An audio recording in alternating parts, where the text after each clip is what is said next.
స్వాగతం సుస్వాగతం. ఈ కార్యక్రమం దిగ్విజయంగా నడవాలని చెప్పి ఎమ్మెల్సీ ఎలక్షన్ గెలవాలా అనే ఆలోచన మీద ఈ 25-50 ప్రభారీలను ఏర్పాటు చేశారు. ఎక్కడైతే ఓట్లు ఎక్కువ ఉన్నాయో అక్కడ 50 ప్రభారీలను చేశారు. ఎక్కడైతే ఓట్లు తక్కువగా ఉంటే అక్కడ 25 ప్రభారీలను చేశారు.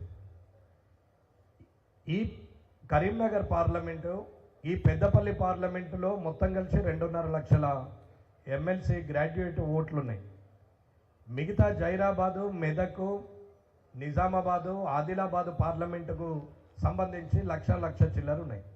అంటే గెలిస్తే ఎవరికి పేరు వస్తుంది, ఓడిపోతే ఎవరికి పేరు వస్తుంది అనేది మీరు ఆలోచించుకోవాల్సిన అవసరం ఉన్నది. ఇక్కడే నిర్ణయం తెలిసిపోతుంది.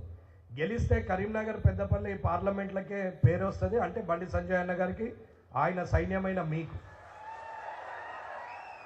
అదే ఓడిపోయినా ఆ పేరు కూడా బండి సంజయ్ అన్న గారికి మీకే వస్తుంది, వేరేది ఏముండదు. ఇక్కడ గెలిచినా ఓడినా బాధ్యత మీది. కాబట్టే ఇక్కడ 8-10 రోజులుగా ఇక్కడే తిరగడానికి కారణం ఏంటంటే ఓట్లు ఎక్కువ ఉన్నాయి కాబట్టి ఇక్కడ ఎట్టి పరిస్థితుల్లో టర్నింగ్ ఇచ్చుకోవాలని పాయల్ శంకర్ అన్న గారు కానీ నేను కానీ సంజయ్ అన్నతోనే తిరుగుతూ పోయినాం. మంచిర్యాల నుంచి సిద్దిపేట వరకు ఉన్నటువంటి ఓట్లు 2.5 లక్షలు.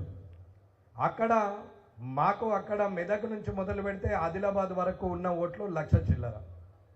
నా కాన్స్టిట్యున్సీలో 8,000 ఉన్నాయి. నేనున్నా లేకున్నా అక్కడ నిర్మాణము ఉంది. వారు 8,000 అంటే కనీసం సగం పైన ఎట్టి పరిస్థితులలో వేయించుకోగలుగుతామనే ఒక నమ్మకం ఉంది. కానీ ఇక్కడ నిర్మాణం ఉంది, సంజయ్ అన్న గారు ఉన్నారు, అత్యధికమైన ఓట్లు ఉన్నాయి. చిన్న పొరపాటు జరిగినా అది రేపు అన్నకు చెడు పేరే, కరీంనగర్ పార్లమెంటుకు చెడు పేరే. ఇది కరీంనగర్ అంటే యావత్తు భారతదేశంలో తెలిసినటువంటి పార్లమెంటు. కాబట్టి మీరు ఖచ్చితంగా ఆలోచించుకోండి. ఇందులో రాజకీయంలో ఇద్దరు ఉంటారు. ఒకరు అసమర్థుడు, ఒకడు సమర్థుడు. అసమర్థుడు ఎవడంటే పక్కోని మీద కంప్లైంట్ చేసుకుంటా, ఎంతసేపు పక్కోని మీద ఏడ్చుకుంటా, ఎప్పుడు పక్కోని మీదనే మాట్లాడుతూ ఉంటారు. వాళ్ళు పని చేయరు.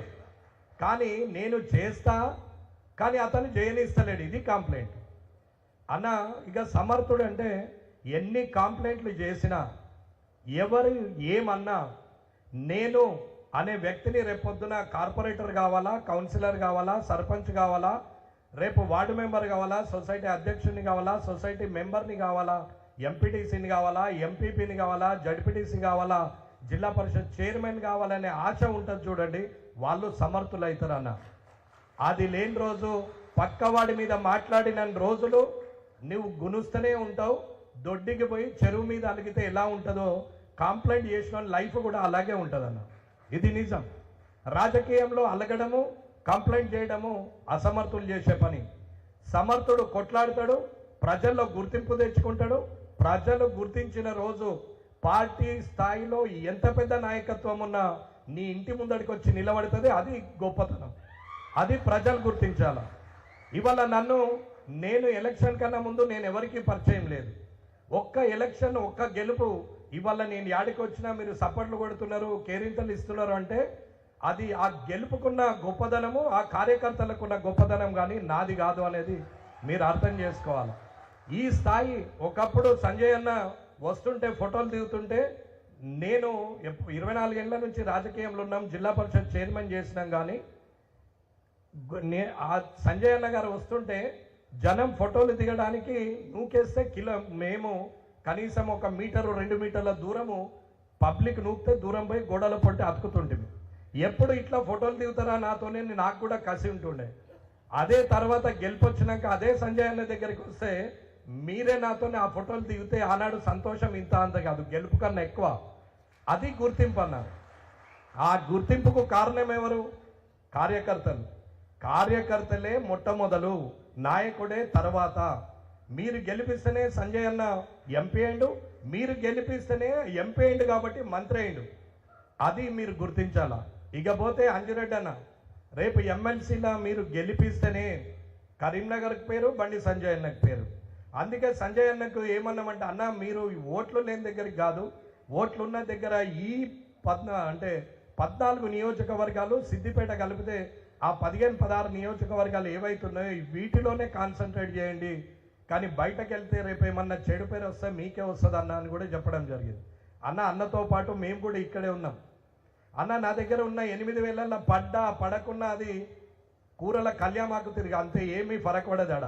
వెంకటరమణారెడ్డి పేరు ఏం చెడిపోదు, గెలిచిన పేరు అదనంగా వచ్చేది ఏం లేదు. కానీ ఇక్కడ ఆ సమస్య మీదైతుంది. మీరు దయచేసి అర్థం చేసుకోండి, మీరు సమర్థులా అసమర్థులా అనేది ఈ ఎన్నిక నిర్ణయిస్తుంది అని చెప్తున్నాం. 25 ప్రభారీలు కానీ 50 ప్రభారీలు కానీ, అంటే 50కి ఒక ప్రభారి కానీ 25కి ఒక ప్రభారి కానీ అనుకుంటే ఈ 4 రోజులు 23, 24, 25, 26 ఈ 4 రోజులు మీరు అనుకుంటే కాంతేం లేదన్నా 30 ఓట్లన్నా వేపియచ్చు అన్న. 50 మందిలో 30 మన సైడ్ తిప్పుకోగలిగే శక్తి ఉన్నటువంటి వ్యక్తులు మీరు తిరగకపోతే ఏం చేయలేం, కానీ తిరిగితే 30 రాకపోతే అడగండి అన్న, 100% 30 వస్తుంది. ఒక్కసారి ఎమ్మెల్సీగా ఆయన గెలిస్తే ఉమ్మడి నిజామాబాదు, ఉమ్మడి ఆదిలాబాదు, ఉమ్మడి కరీంనగరు, ఉమ్మడి మెదక్లో ఉన్నటువంటి 42 నియోజకవర్గాలకు ఆయన ఎమ్మెల్యే లేని దగ్గర ఎమ్మెల్యేగా అవుతాడు, మీకు లాభం అవుతుందని చెప్తున్నాం మేము. ఇక్కడ ఒక సంజయ్ అన్న ఉన్నాడు, 7 నియోజకవర్గాలకు అవకాశం ఉంటుండొచ్చు, కానీ వేరే నియోజకవర్గాలకు అవకాశం ఉండదు. రేపొద్దున ఎమ్మెల్సీ అయితే ఒక చిన్న రోడ్ అయినా, చిన్న మోరైనా, ఆఖరికి స్ట్రీట్ లైట్ అయినా ఏదైనా పెట్టాలంటే 42 నియోజకవర్గాల్లో ఆయనకు పెట్టే హక్కు ఉంటుంది. ఎమ్మెల్యేగా గెలిచిన నాకు నా కామారెడ్డి తప్ప పక్కకు గజం కూడా జరగరాదు. ఇది అర్థం చేసుకోండి ఎమ్మెల్సీకి ఉన్న పెద్ద పేరేందనేది. కాబట్టి మీరు అంజిరెడ్డి గారిని ఖచ్చితంగా గెలిపించే ప్రయత్నం కాదు, 100% గెలిపిస్తున్నామనే నమ్మకంతోనే పనిచేయాలి. నమ్మకాన్ని మించిన ఆయుధం లేదన్నా, నమ్మకాన్ని మించిన ఆయుధం లేదు. ఏదైతే మనము అనుకుంటామో అది చేయగలుగుతామో, ఆ చేయగలిగినప్పుడే సమర్థుడు అనే పేరు వస్తుంది, ప్రజల్లో గుర్తింపు వస్తుంది, పార్టీ మిమ్మల్ని పట్టించుకుంటుంది. ఖచ్చితంగా ఇది నిజం. మీరు కావాలంటే ఒక్క 5 ఏళ్ళు వెనక్కి పోయి మళ్ళీ ఒక 2 ఏళ్ళు ముందుకు ఆలోచించి చూడరు, నేను చెప్పింది నిజమవుతుంది. కాబట్టి అందరు కూడా టీచర్స్ ఎమ్మెల్సీ అయినటువంటి కొమరయ్య గారిని, అలాగే పట్టభద్రుల ఎమ్మెల్సీ అభ్యర్థి అయినటువంటి అంజిరెడ్డి గారిని మీరు గెలిపియాలని కోరుకుంటూ ఈ అవకాశం ఇచ్చిన మీ అందరికీ కూడా ధన్యవాదాలు తెలియజేస్తున్నాను. జై హింద్, జై భారత్.